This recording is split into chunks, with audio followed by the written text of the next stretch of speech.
This is my true life story. I became a widow 2017, July to be precise. I'm from Nigeria. I was made to go through certain processes in the name of mourning rights for my late husband of 26 years. Ordinarily, like what they told me, I was supposed to mourn for 1 month. But somehow they increased it to 4 months, which I did. I was made to sleep on a bare floor. I don't go to the market. I was told not to eat with my previous dishes. I was fed like a dog. I received the most inhuman treatment of my life during my mourning period of my late husband.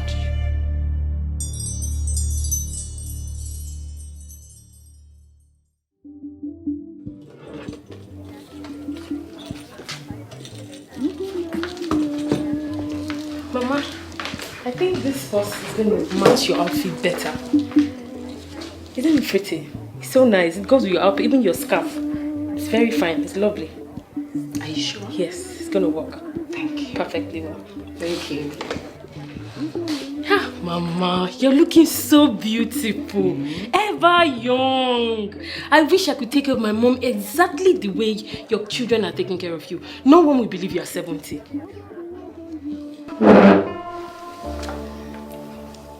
You will take care of your mother. Amen. Is that okay? Yes, ma'am. Just keep working hard and be honest in all your ways. In life, never you be deceived by this painted face, because on this painted face is concealed bruises that has healed over time.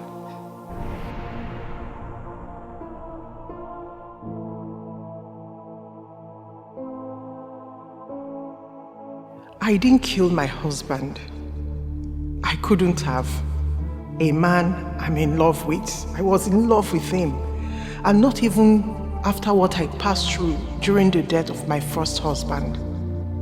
And these people labeled me a husband killer. In fact, my brother-in-law took all my husband's properties. His bank accounts, he seized all of them and threw me and my 3 children out of our house. I watched my husband build with his wealth. He said for me and my children to step into that compound again, that I must perform a ritual to prove my innocence.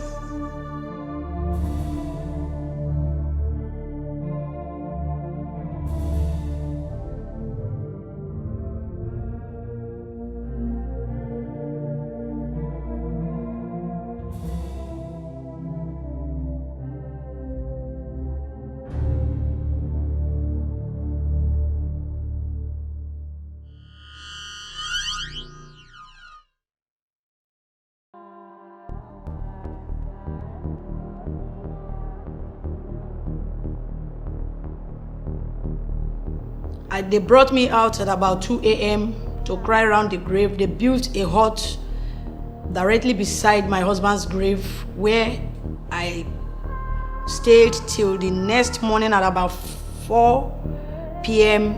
Nigerian time. That was when they brought me out. They shaved me. They made me to bathe outside there. The whole clothes, everything I ever touched since I lost my husband was burnt. I was made to shave my private parts, my pubic hair, my armpits, cut my nails, tie them on a nylon. So the very day they brought me out at about 2 a.m., they asked me to cry around the grave, and they built a hut where I slept until the next day, 4 p.m. That was when the daughters of the land gathered. They set a firewood which was burning, and I was sitting directly opposite the firewood. I was never allowed to go out of that place. And the next day, I was taken to the Paramount leader. They called a meeting at about 7:30 a.m. I was made to buy like 12 pieces of fish and palm oil and salt with calabash. That's what I went for. So when I got there, they gave me a small stool to sit beside. After deliberation, they called me and they asked me, now that I've finished shaving my head, in my husband's family, who do I want to continue from where my husband stopped? And I said, I don't understand. So they gave me the option of my husband's immediate younger brother, the oldest man in the community, anybody from my husband's family that bears the same name with my husband. And I said no. Widowhood is a journey nobody planned for. Nobody regards you, nobody comes close to you, nobody sits by you. You are left all alone. I can't imagine myself, the husband of 26 years, losing him and at the same time being emotionally traumatized, where they made you go through things. You are treated like a less woman. Nobody cares. And the government is not doing anything about it. Nobody cares. They keep on acting under the pretense of culture. I know no man, no woman prays to be a widow or a widower. But in a journey of marriage, every married man or woman is a potential widow. And you find out that most of all these are being perpetrated by women, by the ladies, the daughters of where you are married. It's annoying. And they keep telling you it is the culture. You have to observe it as long as you are legally married to your late husband.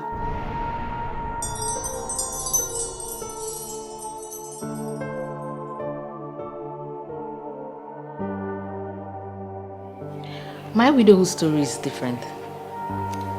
My mother was apprehensive about me allowing my in-laws to help me to gather up my husband's possession after his passing. I couldn't understand her, just like she couldn't understand me.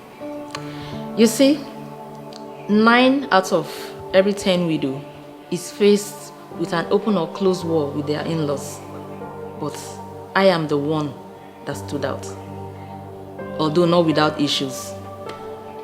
My brother-in-law was an angel, but his wife turned out to be a Lucifer overnight because she felt I had something to do with the husband. She felt I was in love with the husband. But that wasn't the case. He was just being nice to me and she misunderstood it. Up to the point where her things were thrown out of the house. That wasn't my intention, but she got it all wrong. Right now, I found love again and we are in the process of getting married. But my would-be mother-in-law wouldn't want to hear about it. She says over her dead body would her son marry a widow. Widowhood in this part of the world is being stigmatized. We are treated like lepers. We desire to be loved and cared for. We are also humans. We desire affection and love. I don't think it's too much to ask for. I was married to a filthy rich guy. He was super rich.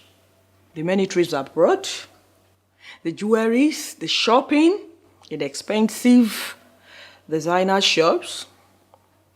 I was enduring because nobody wanted to believe me. The elders in my clan, even my pastors, never believed me because they were so blinded with the cash and cars he doled out to them. And also I was scared of what people will say. I had to endure.